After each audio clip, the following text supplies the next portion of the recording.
A deaf mother walks alone into a restaurant, ignored by everyone after being rejected by her own millionaire son. Sitting in silence, she tries to order food with nothing but desperate gestures. "Please, someone understand me," she whispers through tears. Then a shy young waitress approaches, and when she begins to communicate with her hands, something so unexpected happens that it makes the entire place freeze in shock. The lunchtime silence at the Manhattan Rose Bistro was torn by the sound of a plate falling to the floor. Emily Matthews, a shy 24-year-old waitress, automatically shrank as the shards of porcelain spilled across the polished marble floor. Sorry," she muttered softly, but her voice could barely be heard among the discreet laughter coming from other tables. It was always like this. Emily went through life like a shadow, trying not to attract attention, not to bother, not to exist too much. But on that rainy Thursday in October, something would change his life forever. The afternoon was gray, the kind of day that makes Manhattan seem even more imposing and cold. The restaurant was bustling, executives in expensive suits discussing millionaire deals, socialites sipping imported wine and laughing too loudly. Emily circulated between the tables with her tray balanced, her eyes always lowered, avoiding eye contact. I had learned from an early age that getting attention never brought good things.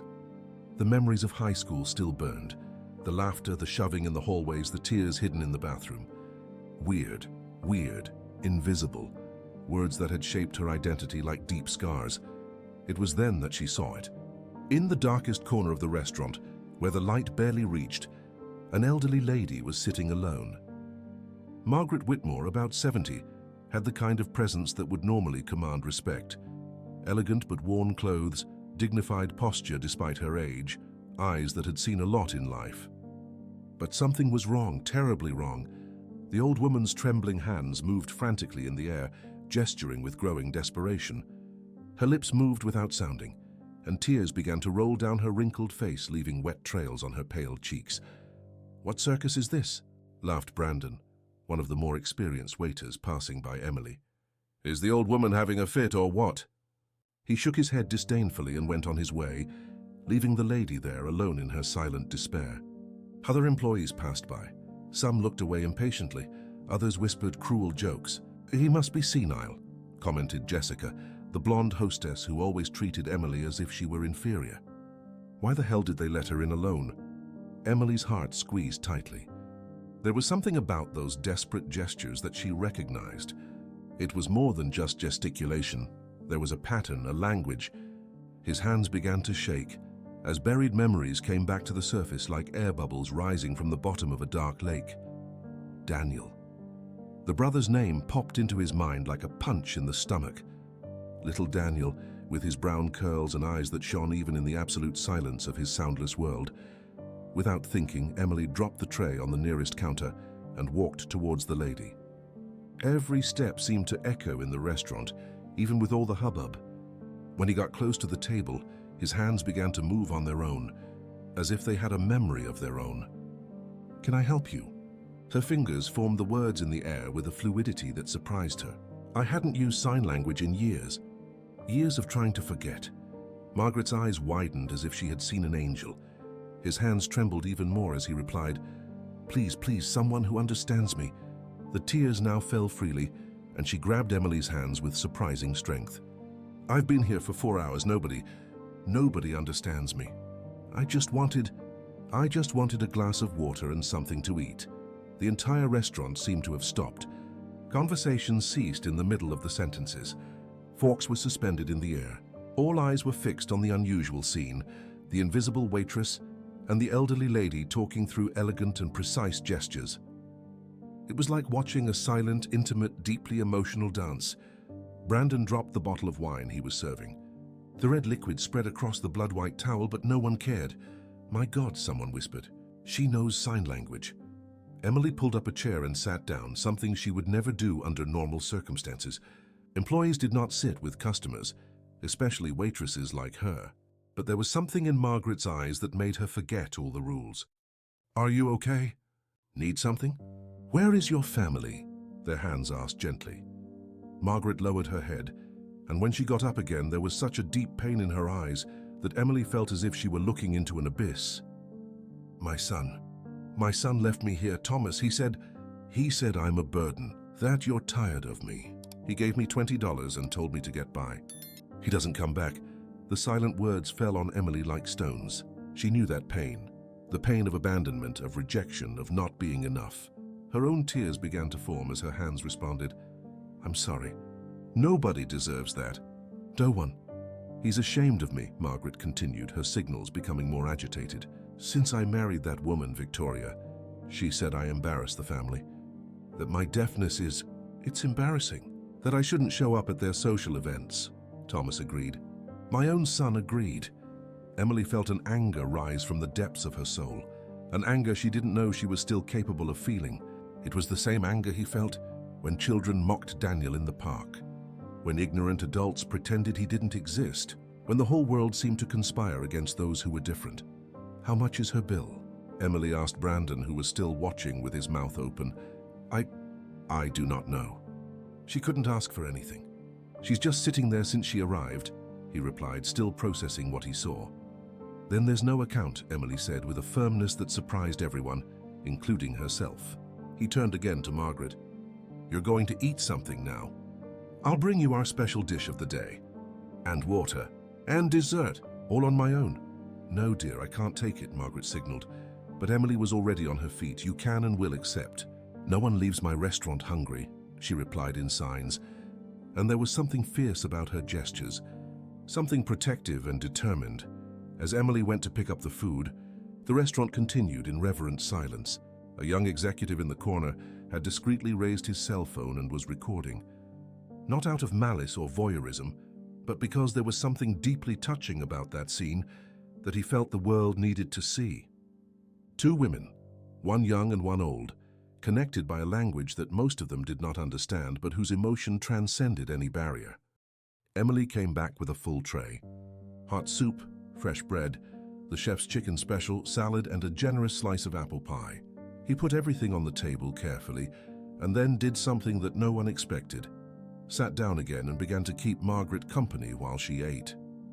Tell me about yourself, Emily signaled. About your life before that, and Margaret did, with her hands dancing in the air. She painted the story of a woman who had struggled her entire life. A single mother who worked 3 jobs to give her son the opportunities she never had. I sold flowers at Penn Station during the day. His fingers told the story. 15 hours a day on your feet, sun or rain. At night, he cleaned offices in the financial district. 4 buildings every day. And in the early mornings when I got home, I sewed. She made clothes to order for her neighbors. All to pay for Thomas's private school. All so that he could be someone. Emily felt her chest tighten with every detail. And your hearing? I lost at the age of 45. An ear infection that I didn't treat because the antibiotic cost the same as Thomas's school books that month. I chose the books. I always chose him. The infection got worse, spread. When I finally went to the hospital, it was too late. But I don't regret it. Seeing my son graduate from Harvard, it was worth every sacrifice. Harvard, Emily repeated in signs, and there was bitterness in the gesture. And now he's ashamed of his mother who made it possible. It wasn't like that at first, Margaret explained, and there was a painful nostalgia in her eyes. Thomas was a good boy, affectionate, attentive. When I lost my hearing, he was the first to learn sign language. We practiced together every day. He said I was his hero. That one day he would give me everything I deserved. What's changed? Emily asked, though she was suspicious of the answer. Victoria, Margaret signaled the name as if it were poison. He met her 3 years ago. The daughter of bankers, she grew up in Westchester. Never had to work a day in her life. She told Thomas that I was, how did she put it, an inconvenient reminder of where he came from. He said that if he really wanted to be part of the elite, he needed to distance himself from the past. And my boy. He chose her. Emily felt hot tears rolling down her face. He did not try to hide them. Around them, the restaurant had resumed a low murmur of conversation, but many still watched, touched by the emotional intensity of the scene. Do you have a place to stay tonight? Emily asked. Margaret shook her head negatively. It was all I had. I live with him. Or he lived. He said he changed the locks. that my stuff would be on the sidewalk tomorrow. In that moment, Emily made a decision that would change both of their lives. You come with me. I have a small apartment, but it has a sofa bed. It's not much, but it's better than the street. I can't accept this, dear. You don't even know me. I know enough, Emily replied firmly. I know the pain of abandonment. I know the loneliness of being different, and I know what it's like to have someone who accepts us exactly as we are. I had this once. I can offer that now. Margaret began to cry again, but this time it was different tears. Tears of gratitude, of relief, of finding goodness in a world that had proved so cruel. She reached out and touched Emily's face with a motherly kindness. Who taught you? She asked in signs. Who taught you our language? And that's how Emily began to tell about Daniel, as the restaurant around them disappeared, and all that existed were two wounded souls finding comfort in each other. Emily closed her eyes for a moment, and when she opened them, her hands trembled as they formed the first words. My brother Daniel. His name on signs was always different, not just letters formed in the air, but a special gesture she had created just for him, her right hand over her heart, then opening like a flower. Daniel, her little sunflower who always sought the light, even in silence. He was born when I was 9, Emily continued, her hands dancing with painful memories. My mother had complications in childbirth, lack of oxygen. The doctors said he would have problems, but we didn't know it would be the audition. Not until he was 6 months old and didn't react to anything. Not the noise of pots falling, not the loud music, not even when I shouted his name. Margaret watched intently, her own teary eyes recognizing the pain of a story that echoed her own journey. My parents were devastated at first, Emily signaled, and there was a subtle bitterness to her gestures. Dad couldn't accept it. He said that his son was broken. He started to drink more, to spend more time away from home. Mom tried to keep it all together, but I saw her cry hidden in the laundry room when she thought no one was looking. The restaurant around them had become a distant murmur. Some customers had left, others had arrived, but many of those who witnessed the beginning of the conversation remained, pretending to eat as they discreetly observed this unlikely and deep connection. But Daniel, Emily's face lit up as she continued, Daniel was pure light. He smiled with his whole eyes, you know. When he learned to crawl, he followed me all over the house. When he was happy, he clapped his little hands in a way that seemed like he was applauding the whole world. And when he discovered colors, my God, how he loved colors. He spent hours arranging his colored pencils in perfect gradients, creating rainbows on the paper. Emily paused, reaching for a napkin to dry her eyes. I was 12 years old when I decided to learn sign language. My parents said it was too expensive, that Daniel could learn to read lips, that it would be enough. But I saw his frustration. I saw when he tried to tell us something and couldn't, when he cried in anger because he couldn't express himself. So I went to the public library. Mrs. Chen, the librarian, had a deaf son. She taught me the basics and lent me books, videos. I practiced in the bathroom mirror, hidden. Did you teach yourself? Margaret asked, impressed. In the beginning, yes. Then I found out that the community center offered free classes on Saturdays. I told my parents that I had joined the book club. They didn't even question it. They were relieved that I left the house, that I wasn't stuck with Daniel. But it was for him that I did everything. The day I made my first sign to him, I love you, and he understood. Margaret, he jumped into my arms and hugged me so tight I thought he was going to break me. It was the first time we were able to really communicate. Margaret reached out and shook Emily's. The gesture said more than 1,000 words could express. We have become inseparable, Emily continued. I was his voice in the world, and he was my reason for continuing. Because school for me was hell. The children found out about Daniel, about the signs. They called me Monkey Girl because of the gestures. They said that my family was a circus of freaks. Once, a group of girls surrounded me in the bathroom and made random and cruel gestures, laughing, saying that they were talking retarded like me. Anger flashed through Margaret's eyes like lightning. Children can be monsters, she signaled. Yes, Emily agreed. But Daniel gave me strength. When I came home crying, he always knew. I had this sixth sense for sadness. He had been running around with his drawings, always drawings of the two of us as superheroes, saving the world together. You are my hero, he signaled. The best sister in the universe. How could I feel bad when I had that little angel waiting for me at home? Emily paused, taking a deep breath. The next part was always the hardest. He loved going to the park. There was a yellow slide that he called the Mountain of the Sun. Every afternoon after school, I took him. The other parents looked on when we communicated on signs, some with pity, others with discomfort, few with genuine curiosity. But Daniel didn't care. He lived in a world of pure joy. Until that Thursday. Emily's hands trembled so much that she had to pause. Margaret waited patiently, acknowledging the weight of what was to come. October 9 years ago. Daniel had just turned 15. I was excited because I had managed to join the soccer team at the school for the deaf. It was so good that the coach said he could get a university scholarship. That day he wanted to go to the park to train. I had an important test. I said I couldn't. He begged with those eyes, but I was firm. He said he could go alone just this once. So after all, he was 15 years old. He was no longer a baby. Emily had to stop again. At the restaurant, the young man who was filming had lowered his cell phone, respecting the raw pain of the moment. The driver later said he didn't see him. Daniel was crossing in the lane, all right, but the sun was at an angle that created a blind spot. And Daniel didn't hear the horn. He did not hear the screams of the people. The impact threw him 3 meters away. Margaret covered her mouth with her hands, her eyes filled with horror and compassion. I was in class when the principal walked in, Emily continued, tears now falling freely. Just by his face I knew. He knew something had happened to Daniel. I rushed to the hospital, still in my school uniform. When I arrived, my parents were in the waiting room. Mom was catatonic. Dad was breaking everything, screaming that it was my fault, that I should be with him, that I was responsible. It wasn't your fault, Margaret signaled emphatically.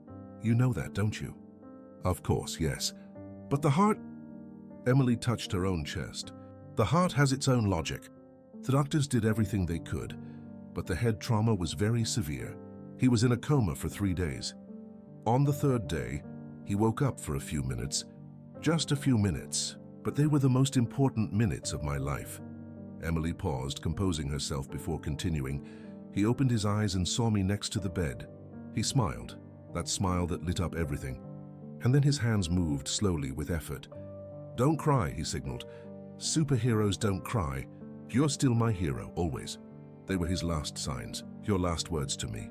He closed his eyes and it didn't open anymore. The silence that followed was absolute. Even the noise from the kitchen seemed to have ceased. Margaret stood up, walked around the table and hugged Emily tightly. 2 women, 2 stories of loss, united in a moment of pure humanity. My family fell apart after that, Emily signaled when she was able to continue. Dad left 3 months later. He said he couldn't take it anymore, that everything in that house reminded him of Daniel. Mom just gave up. He started taking sleeping pills more and more. A year later, he took too much. I don't know if it was intentional or not. I don't want to know. My godchild, Margaret signaled, her face showing the horror of so much suffering. I went to live with my aunt in Jersey. She was good to me but distant. I finished school, tried college but couldn't afford it. I came to Manhattan 3 years ago thinking I could start over. But I never used sign language again. It was too painful. Every gesture reminded me of him. Until today. Until I see you. Margaret held Emily's face between her wrinkled hands. You honored your brother today, using what he taught you to help someone. He would be so proud, do you think so? Emily asked, looking again like the 12-year-old girl who just wanted to make her little brother happy. I'm sure, Margaret replied with conviction. The love that you shared, that language that connected you, that doesn't die. He was just waiting for the right moment to be reborn. And that moment is now. It was then that Brandon approached hesitantly. Emily, he said quietly, Mr. Patterson wants to talk to you. The manager. Emily felt her stomach sink clear. He had left his post sitting with a client crying in the middle of the workday. She would be fired. Once again, trying to do the right thing had gotten her into trouble. Go, Margaret signaled. I wait here. Emily stood up on wobbly legs and walked to the manager's office. Mr. Patterson, a man in his 60s with impeccably combed grey hair, was standing by the window watching the diner move. Sir, I can explain, Emily began, but he raised his hand. Brandon told me everything, he said, still with his back turned. About you. About you. About sign language. I'm sorry, I shouldn't have. Patterson turned around, and to Emily's surprise there were tears in her eyes. My daughter was born deaf, he said simply. My Rebecca. She is now 25 years old. She lives in Seattle, is a lawyer, successful, independent, happy. But it wasn't always like this. There were difficult years. Years when I thought I had failed as a parent because I couldn't communicate with my own daughter. Emily was speechless. What you did today, Patterson continued, was the purest act of kindness I've witnessed at this restaurant in 15 years. You saw someone invisible and made them visible. He saw someone without a voice and gave him one. That, Emily, is what we're supposed to be. All of us. I don't know what to say. Don't say anything. Just keep being who you are. What about Emily? That lady is welcome here whenever she wants. Meal on the house. And you just got a raise. And if you want, I can arrange for you to give sign language classes to our employees. Make this place more inclusive. Emily felt her legs weaken. Lord, thank you very much. Don't thank me. Thank yourself that you haven't let the world harden your heart. Now go. Your friend is waiting. When Emily returned to the hall, she found a startling scene. Several people had approached Margaret's table. An elegant lady was showing a sign language app on her cell phone. A young couple apologized for the initial behavior of the employees. And the man who was filming had knelt next to Margaret, saying something excitedly. What's going on? Emily signaled when she managed to get close. Margaret was crying but smiling. This young man, she indicated the man with the cell phone, he posted our video online. It says it already has millions of views. Millions, Emily! And the people. People are identifying Thomas, as they say, canceling him. The young man with the cell phone, Marcus Chen, a 28-year-old digital influencer with more than 3 million followers, showed the screen to Emily. The video had been posted just an hour ago and already had 2 million views. The comments came so fast that the screen seemed to vibrate. What a monstrous son. Find this Thomas. Protect these 2 women. It broke my heart into 1,000 pieces. I didn't mean to cause all this furor, Marcus said, his voice charged with emotion. But when I saw you 2 talking, when I understood what was happening, my grandmother was abandoned in an asylum by my uncle. She died alone while he lived in a penthouse in Miami. I couldn't do anything for her, but maybe, before he could finish, the door of the restaurant opened violently. A man came in like a hurricane, tall in his early 40s, impeccable Armani suit, face red with rage. Thomas Whitmore himself. Behind him, a platinum blonde woman in a designer dress held a Hermes bag as if it were a shield. Where is she? Thomas roared, his eyes sweeping the restaurant until he found Margaret. Mom, what the hell do you think you're doing? The entire restaurant fell silent. Cell phones were discreetly raised. Everyone knew they were about to witness something historic. Margaret shrank instinctively, but Emily put herself between her and Thomas. Your mother is having dinner, she said with a calm she didn't feel. And you're upsetting our customers. Thomas looked at her as if she were an insect. And who are you? The new caregiver? How much is she paying you for this little show? Paying? Emily felt the anger rise like bile. Your mother has no money to pay anyone. You left her here with $20 and told her to get by, remember? Victoria, the wife, approached with her heels crackling on the floor. Thomas, honey, let's go. Leave your mother with this person. It's better this way. Shut up, Victoria, Thomas growled, and for the first time the successful executive's mask began to crack. You don't understand. If she dies on the street, if something happens to her, it will be even worse for my image. So that's it. Emily couldn't help herself. Your image? Is that all that matters? Thomas took a menacing step toward Emily, but Marcus stood up, positioning himself next to her. I wouldn't do it if I were you, he said calmly, holding up his phone. 3 million people are watching live right now. 3 million. Thomas's face lost all color. You're conveying that? Every second, Marcus confirmed. And look, the comments are identifying you. Thomas Whitmore, CEO of Whitmore Enterprises. They have already found your LinkedIn, your company's Instagram, his photo with the mayor at last month's charity gala. Ironic, isn't it? A gala to help abandoned elderly people. Victoria tugged at Thomas's arm. Let's go, now. But Thomas was beyond reason. Years of pent-up anger, Guilt turned into resentment. It all exploded in that moment. You don't understand. He shouted at the cameras, at the restaurant, at the world. You don't know how it went. Growing up poor, with a mother who barely spoke English properly, then deaf. Do you know what the children did to me at school? Do you know how many times I was humiliated because my mother showed up at meetings making those strange gestures? Margaret stood up slowly, and Emily translated her words aloud for all to hear. I went to all your school meetings because I loved you. I learned English by studying with you. Every night, even though I was tired of the 3 jobs. And when I went deaf, you said it didn't matter, that you loved me just the same. That was before I understood how the world works, Thomas retorted. Before you find out that to be somebody you need to leave the past behind. The past? Emily translated Margaret's words, her own voice trembling with emotion. Am I your past? The woman who slept 3 hours a night for you to have a clean uniform? That he ate only bread so you would have nutritious food? That he developed arthritis at the age of 35 from sewing so much to pay for his Harvard books? Mr. Patterson appeared, flanked by 2 security guards. Sir, I'll have to ask you to leave. It's disturbing our establishment. I'll leave when my mom comes with me, Thomas said through clenched teeth. I'm not going anywhere with you, Margaret signaled, and Emily translated forcefully. You made it clear that I am no longer your mother. That I'm just a burden, then go. Live your perfect life with your perfect wife. But know that every achievement of yours, every penny you have, was built on my sacrifices. And one day when you're old and your children treat you like you treat me, you'll understand the pain you've caused me. Victoria pulled Thomas again. Honey, people are recording. Think about the company. In contracts, it was the wrong thing to say. Thomas turned to her in fury. It was you. You put these ideas in my head. You said she was an embarrassment. Me? Victoria backed off. You've always been ashamed of her. I just said out loud what you thought. As the couple fought, Emily felt Margaret's hand on her shoulder. The elderly woman was signaling something. I want to tell the truth. The whole truth. What truth? Emily asked. Margaret took a deep breath and began signaling, with Emily translating for the quiet restaurant and the millions of people watching online. When Thomas was 18, just before he went to Harvard, he got involved with drugs, cocaine. He was arrested in a police raid. He called crying from the police station at 3 in the morning.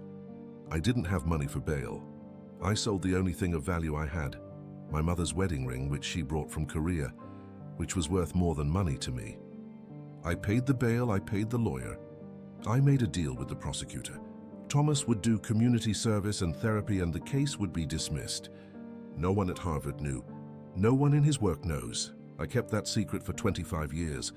Thomas turned white as paper. Mom, no. I kept this secret, Margaret continued through Emily, not to blackmail you, but because I loved you.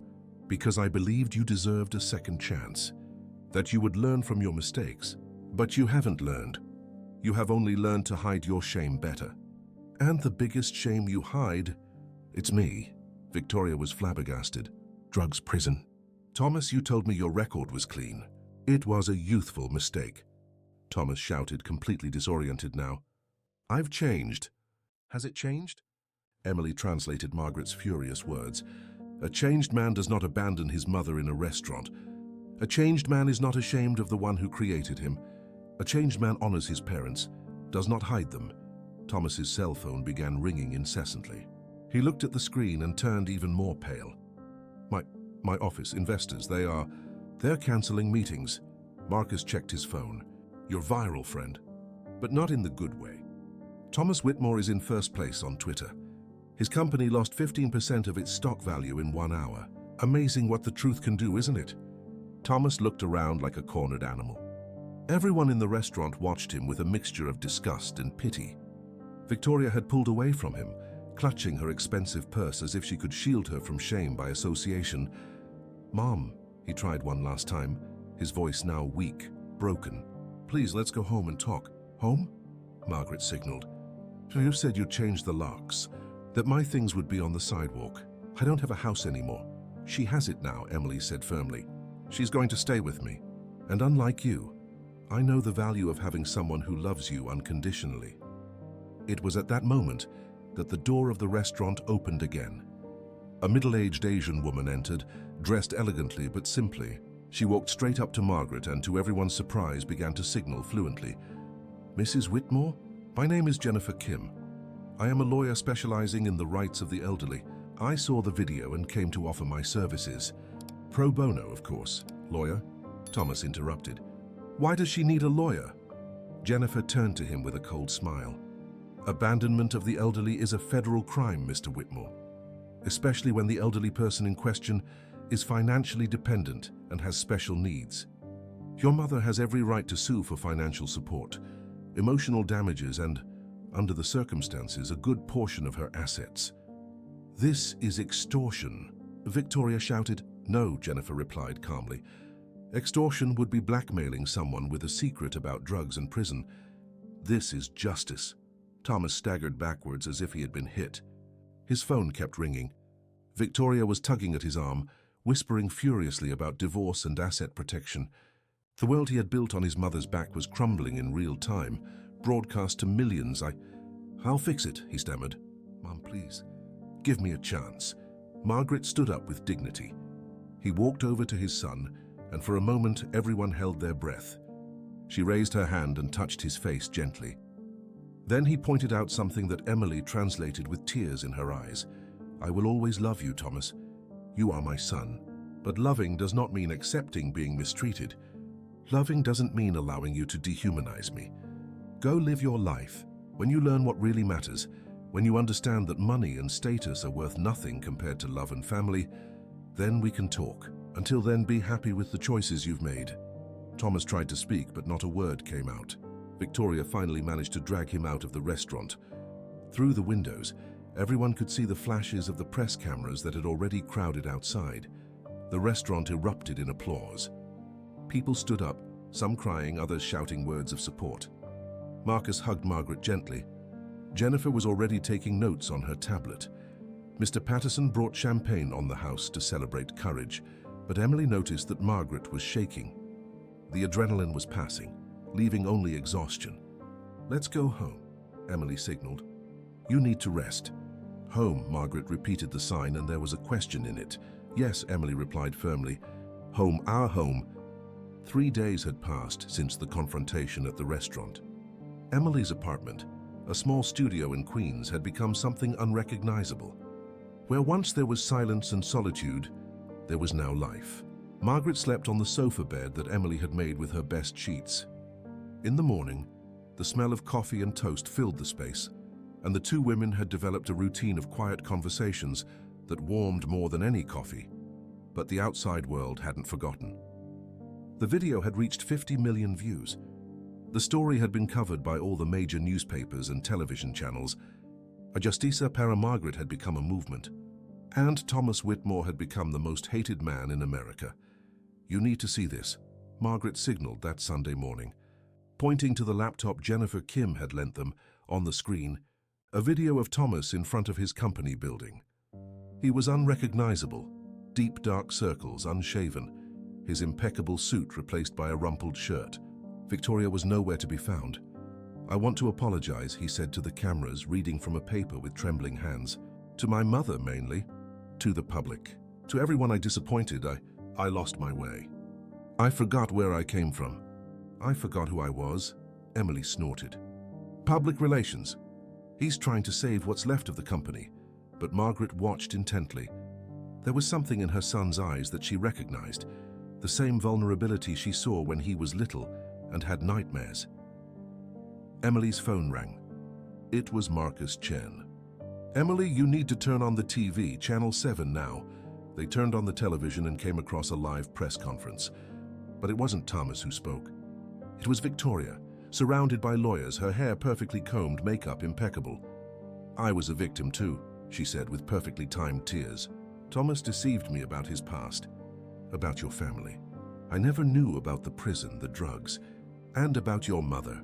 I tried to convince him to take better care of her, but he refused. He said she was a burden. I have text messages to prove it. That snake," Emily signaled furiously. "She was the one who encouraged everything." Victoria continued. "I'm asking for a divorce, and I want everyone to know that I've already started a $1 million donation to a charity that helps deaf seniors. It's the least I can do." The phone rang again. This time it was Jennifer. "Margaret, Emily, you need to come to my office now. There's something you need to know." An hour later, they were sitting in Jennifer's Manhattan office, an elegant but welcoming space with family photos and diplomas on the walls. "What I found could change everything," Jennifer began, placing a thick folder on the table. "I did an investigation into Thomas's finances, and I discovered something very interesting." She opened the briefcase, revealing bank documents, contracts, deeds, Thomas's company, Whitmore Enterprises. It was founded with initial capital of $500,000 15 years ago. Thomas has always said that he got it through angel investors, Harvard networking. But look at this. She pointed to a specific document. It was a record of the sale of real estate. "Margaret, do you remember selling a building in Flushing 15 years ago?" Margaret frowned, signaling, "No, I never had property." "I always rented," Jennifer smiled. "That's what Thomas wanted you to believe. But look here. Your mother, your grandmother who came from Korea, she wasn't just a poor immigrant. She owned a 3-story building in Flushing. When she died, she left everything to you, Thomas, as your son, and claiming that you were mentally unfit due to deafness, which is absurd and illegal. But he got a corrupt doctor to vouch for it, sold the building without your knowledge. Guess for whom?" "To himself," Emily whispered in horror. "Through a shell company, yes. Those 500,000 who founded his company. It was your money, Margaret. Your heritage." Margaret covered her mouth with her hands, tears streaming down her face. It all made sense now. How Thomas suddenly had money to start a business, why he insisted on controlling her finances, why he kept her dependent. "Did he steal it from me?" She signaled with trembling hands. "Did my own son steal me?" "Fraud, theft, financial abuse of the elderly," Jennifer listed. "We are talking about crimes that can result in 20 years in prison." At that moment, the office door opened violently. Thomas entered, desperate, followed by a receptionist trying to stop him. "Mom, please, I need to talk to you." "I'll call security," Jennifer said, picking up the phone. "No." Thomas fell to his knees, literally. "Please, only 5 minutes. I need to tell the truth, the whole truth." Margaret looked at him for a long moment, then signaled to Emily, "Let him talk." Thomas, still on his knees, began to speak in a broken voice. "Victoria left me. He took everything he could. My partners kicked me out of the company. I lost everything, but that doesn't matter. What matters is, Mom, I remember." He raised his hands and tremblingly began to make awkward signs. "I suppose you, Mother." Margaret began to cry deeply. "I've never forgotten," Thomas continued, alternating between speech and sloppy signs. "Every night, alone in my office, I practiced. But I was so afraid to admit who I really was. The son of the deaf immigrant. The boy who was arrested. The failure who only achieved something by stealing from his own mother. Do you admit it?" Jennifer interrupted, recording everything on her phone. "Yes," Thomas said without hesitation. "I stole the building. I used the money for the company. I convinced myself that it was for our good, that when I got rich I would take care of her. But the money changed me. Or maybe it just revealed who I really was." Emily was ready to explode in anger, but Margaret raised her hand, asking for silence. "There's more," Thomas continued. "Something that nobody knows. Not even Victoria knew. 3 years ago, when I started pushing you away, Mom, that's when I found out that I have the same genetic condition that caused his deafness. It is degenerative. The doctors say that in 5, maybe 10 years, I will also be deaf." The silence in the office was deafening. "I panicked," Thomas confessed, tears flowing freely now. "Seeing you reminded me of my future, of what I would become. And I was terrified, not from deafness per se, but from being treated like I treated you, to be seen as a burden, a shame. So instead of facing my fear, I ran away. I pushed her away. I became the monster that I feared others would go with me." Margaret stood up slowly and walked over to her son. He was still on his knees, crying like the child he once was. She knelt next to him and hugged him. Mother and son united in tears and repentance. "I don't deserve your forgiveness," Thomas sobbed. "I know that. But I need you to know, every day away from you was hell. Each achievement was empty, because you weren't there to share. I had everything and I had nothing." Margaret signaled something, and Emily translated in a choked voice. "A son will always have his mother's forgiveness. But forgiveness does not erase consequences. You need to fix what you broke. I will. Thomas promised. Jennifer, I want to confess everything, officially, and I want to transfer all my remaining assets to my mother. Everything. It's the least I can do. It's not going to get you out of jail, Jennifer warned. I know, Thomas replied, but for the first time in years I'll be able to sleep peacefully. At that moment, Emily's cell phone rang. It was Mr. Patterson. Emily, turn on the TV, national channel now. On the office's television, an anchor announced, in a surprising turn of events, an anonymous investment fund has just announced the creation of the Margaret Whitmore Foundation for the Inclusion of the Deaf, with an initial investment of $10 million. The foundation will provide free sign language education, legal support for deaf seniors, and scholarships for deaf children. Jennifer's phone rang. She answered, listened, her eyes widening. It was the fund. The anonymous donor wants to talk to you. She put it on speakerphone. A female voice with a soft Korean accent filled the room. Ms. Whitmore, my name is Sarah Park. My grandmother met her mother in Korea. They were best friends before her mother emigrated. My grandmother always spoke of her courage, of the sacrifice of leaving everything behind for a better life for her children. Margaret was frozen, tears flowing. I became successful in Silicon Valley, Sarah continued. I always looked for the family of my grandmother's friend, but the records were confusing. When I saw her video, saw her story, I recognized her maiden name, Kim Jung-hee. My grandmother, before she died, made me promise that if I found Jung-hee's family, I would help. This foundation is not charity, Mrs. Whitmore. It is a promise fulfilled through generations.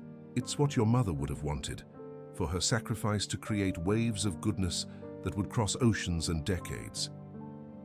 The office was completely silent, except for Margaret's sobs. Emily hugged her tightly. Thomas watched with a mixture of astonishment and even deeper shame. His mother had a legacy of love and friendship that transcended continents, while he had thrown away her love for empty status. There's more, Sarah said. We want you, Emily, and your son, if he accepts to redeem himself, to lead the foundation. Together, like a family, proving that it's never too late to choose love over pride. 6 months later, the auditorium at the Queen's Community Center was packed. More than 500 people had turned out for the official opening of the Margaret Whitmore Foundation's first free sign language school. The walls were decorated with art made by deaf children, bursts of color that said more than words could ever express. Emily was on stage, her hands dancing gracefully as she translated the opening speech.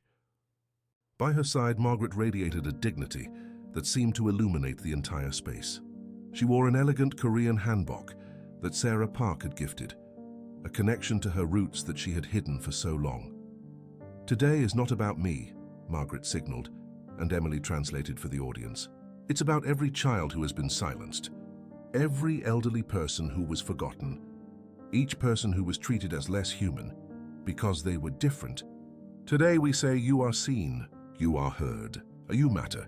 The audience erupted in applause, some clapping, others waving their hands in the air in the tone-deaf salute. Emily saw familiar faces in the crowd. Mr. Patterson was there with his daughter Rebecca, who had flown in from Seattle. Marcus Chen was live streaming to his now 5 million followers. Jennifer Kim was in the front row, having become not only a lawyer but a close friend. And in the back, almost hidden in the corner, was Thomas. He had changed dramatically. The Armani suit had been replaced by simple trousers and a button-down shirt. His face, previously always perfectly clean-shaven, now showed a modest beard. But the biggest change was in his eyes. Arrogance had been replaced by humility, coldness by genuine warmth. Thomas had kept his word. He confessed everything to the authorities, returned every penny he had stolen with interest. He was sentenced to 2 years in prison, but due to his cooperation and Margaret's request for clemency, he would serve in an open regime with community service. Each day from 6 a.m. to 6 p.m., he worked on the foundation, not as an executive, but doing whatever it needed. I cleaned bathrooms, served food, organized materials, and every night he attended sign language classes, relearning not only the language, but the humanity he had lost. Victoria had tried to return when she learned of the 10 Million Foundation, but was publicly rejected. Her attempt to paint herself as a victim had failed miserably when Thomas released text messages proving that she had been the main instigator of Margaret's abandonment. She ended up losing half of her fortune in the divorce, and her social reputation was permanently tarnished. Now, Margaret continued, signaling, I would like to call someone very special to the stage. Someone who showed me that family is not just about blood, but about choice. Someone who saved me when I was invisible. My daughter of the heart, Emily Matthews. Emily was frozen. Daughter of the heart. The words reverberated through her like waves. With trembling legs, she approached Margaret, who took her hands. Emily, Margaret signaled directly to her, forgetting there was an audience. You gave me more than a roof. You gave me purpose again. It gave me a reason to wake up. And more importantly, you showed me that the love I gave my son wasn't wasted. It just blossomed into you, someone who truly deserved it. Emily was crying openly now. You saved me too, she signaled back. For years I carried sign language as a weight, a painful memory of loss. The lady showed me that it was a gift, that Daniel lives on every time I use my hands to connect people, to give voice to the voiceless. From the back of the room, a little girl of about 8 years old raised her hand timidly. She approached the stage and started signaling something. Emily smiled and translated, She's asking if she can tell a story. The girl, Lily, had become deaf after meningitis at the age of 5. Her parents didn't know sign language, and she had spent 3 years in isolation until the foundation opened. With small but confident hands, she signaled, Before I lived in the dark. I couldn't talk to Mom. I couldn't tell Dad about my nightmares. I couldn't play with other children. But then Grandma Margaret and Aunt Emily appeared. They taught me that my hands could speak, that my silence had a voice. Now Mom and Dad are learning too. Last night, for the first time in 3 years, I was able to tell them I love you, and they understood. There was not a dry eye in the auditorium. Lily's parents, a young couple sitting in the 3rd row, were sobbing in embrace. The father raised his hands awkwardly and signaled, Thank you. You gave us our daughter back. It was then that Thomas rose from the bottom. He walked slowly down the hallway, each step weighed down with the weight of his regrets. When he got to the front, he didn't go on stage. Instead, she knelt before him. With trembling but determined hands, he signaled for the entire audience to see. My name is Thomas Whitmore. I am the man who abandoned this amazing woman, my mother. I am the son who chose money over love, status over family, appearances over truth. I'm here not to ask for forgiveness. I know I don't deserve it.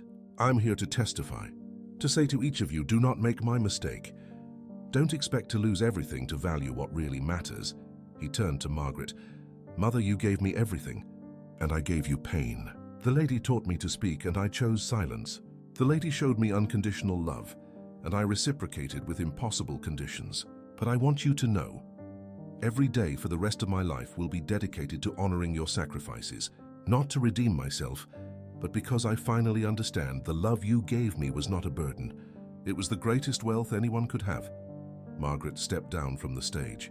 The audience held their breath as mother and son stared at each other. She touched his face gently, as she had done at the restaurant months ago. But this time she signaled something different. Get up. A Whitmore doesn't get down on its knees. A Whitmore gets up, learns from his mistakes, and becomes better. You are my son. It always will be.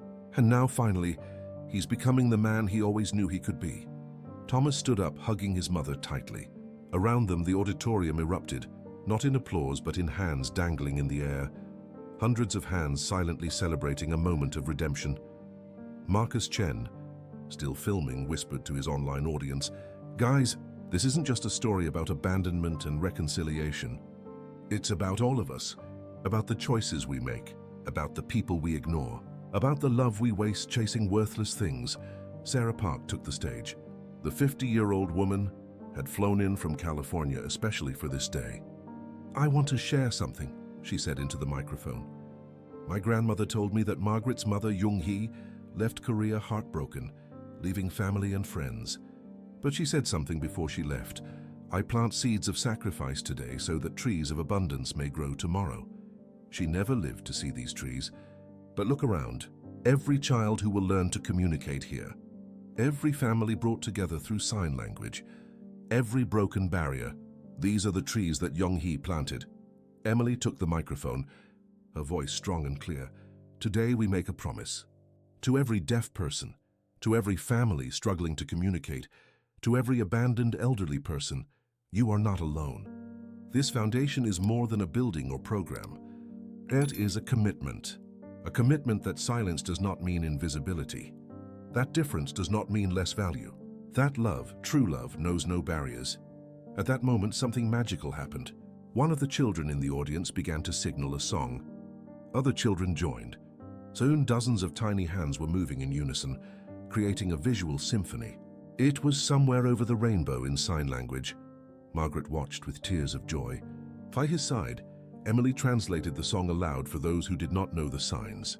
Thomas, still learning, tried to follow up with clumsy but sincere movements. Mr. Patterson approached during the reception. "Emily," he said, "I want you to know that we've turned Manhattan Rose into a fully inclusive restaurant. All employees now know basic sign language." And that table in the corner, where Margaret was sitting that day, it is now called the Table of Courage, reserved for anyone who needs a safe place to be seen and heard. As the event drew to a close, Emily found herself on the roof of the community center, watching the sun set over Queens.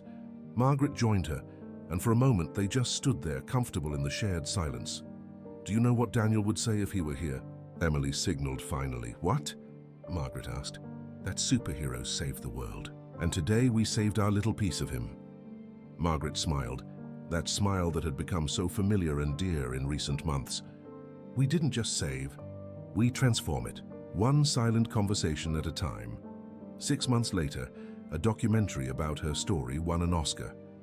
Thomas, who had completed his sentence, worked full-time at the foundation, now fluent in sign language. He had begun to lose his hearing as predicted, but this time there was no fear, only acceptance and the certainty that he had a community waiting to embrace him. Emily and Margaret had moved into a larger house, purchased with some of the foundation's money. It wasn't luxurious, but it was theirs. A home where silence was not empty, but full of possibilities. Where hands spoke volumes and where love needed no words.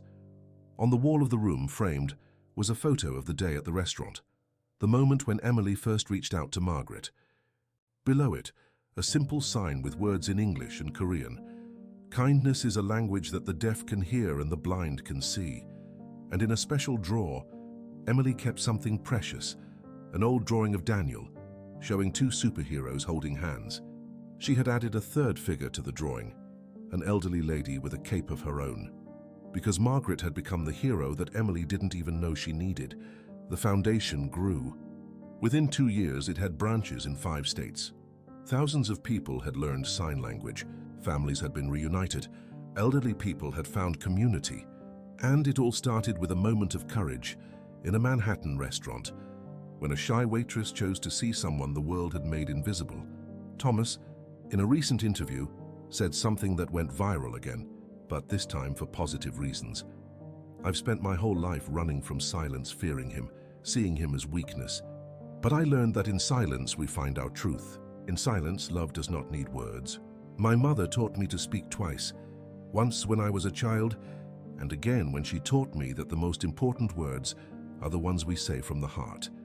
And Margaret, when asked about forgiving her son, signaled something that Emily translated with tears in her eyes.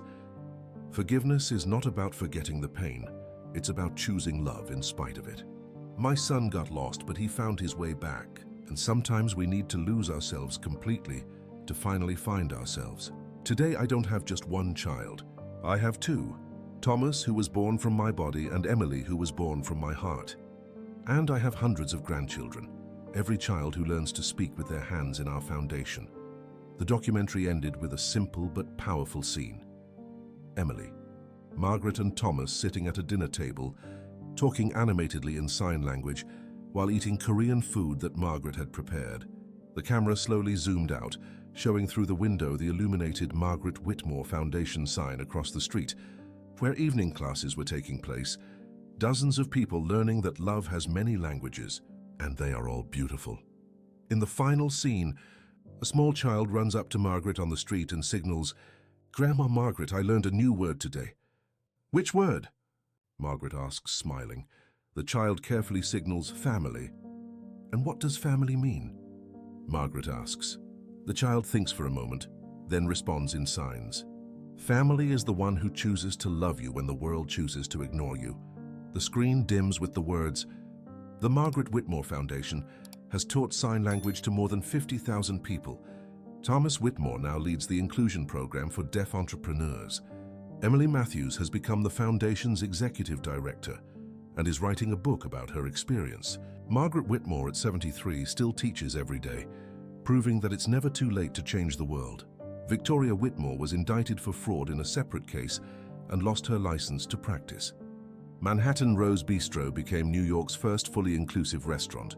But most importantly, somewhere right now, someone is reaching out to another person who feels invisible, proving that a single act of kindness can create world-changing waves. To Daniel, who taught me that love doesn't need sound. To all the Daniels in the world, you are seen, heard, and loved. Emily Matthews End.